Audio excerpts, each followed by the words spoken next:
अगला सवाल लेते हैं। हमारे पास ये सवाल आया है मंजुल जी का।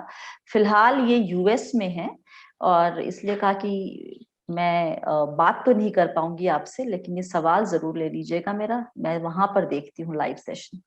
वाह, ये दिख रहा है आपको जी मोहित? बिल्कुल, जी बिल्कुल। पोर्टफोलियो दिख गया। दो ही फंड है पोर्टफोलियो में और कुछ दिनों पहले एक को इन्होंने रेगुलर से डायरेक्ट में स्विच किया है। अब उलझन में है कि क्या एसबीआई मैग्नम ग्लोबल को भी डायरेक्ट में स्विच कर देना चाहिए।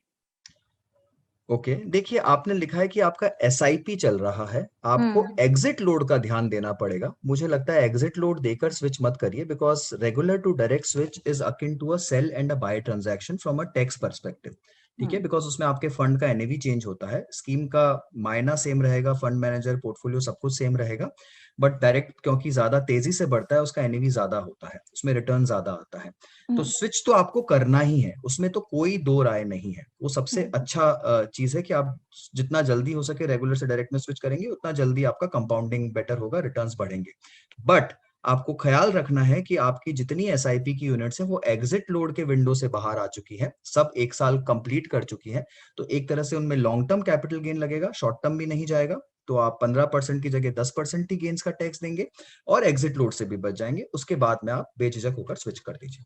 ओके, दूसरा सवाल है इनका कि क्योंकि ग्रो में इन्होंने अब शुरू किया है वहां उसके जरिए निवेश करना, तो जो निवेश है क्या वो डीमैट अकाउंट के थ्रू हो रहा है या फिर नॉन डीमैट फॉर्मेट में हो रहा है? मंजुल जी, मैं माफी चाहूंगा, मैं मनी फ्रंट के बारे में जानता हूं कि हम कहाँ कैसे निवेश करते हैं। हम डीमैट में निवेश नहीं करवाते हैं म्यूचुअल फंड इन्वेस्टर्स का।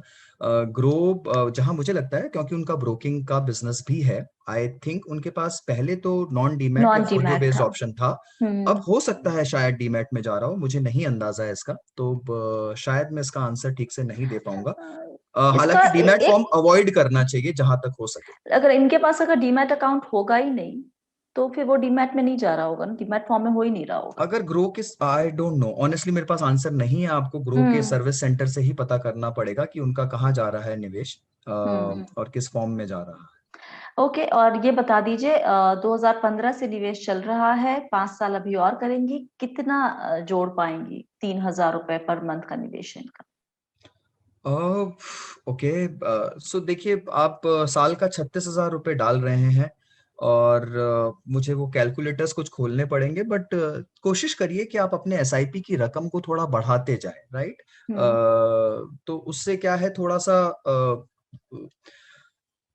आप देखिए करीब 1,75,000 1,80,000 रुपये निवेश करेंगे 5 साल के अंदर में, राइट। और हम्म। 5वें साल के एंड में जो यूनिट्स आएंगी वो तो एक ही साल कंप्लीट करेंगी, ये 2 ही साल कंप्लीट करेंगे। अगर आपने पूरे पैसे को डबल भी कर दिया, एक बार को मैं मान लूं, जो कि नहीं होगा, पॉसिबल नहीं है, बट एक बेस्ट केस सिनेरियो में अगर आपका पूरा निवेश किया हुआ पैसा डबल भी हो गया, तो आपका जो 1,80,000 रुपये है वो बढ़कर 3 साढ़े 3 लाख, 3.5 लाख 4 लाख रुपए के आसपास, 3.60 के आसपास पहुंचेगा।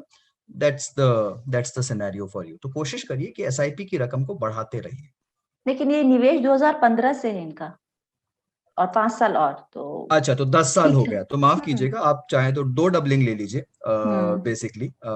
हालांकि मुश्किल होता है, 5 साल में डबलिंग आता नहीं है हम्म। ऑनेस्टली। 5 साल में डबलिंग मतलब हम ऑलमोस्ट 16%, 16 तो नहीं कहूंगा, बट हाँ 16% की बात कर रहे हैं CAGR, विच वो बहुत डिफिकल्ट है। बट अगर वो भी हो गया तो भी आप 7.5 लाख रुपए, 7 सवा 7 लाख रुपए के आसपास पहुंचेंगे।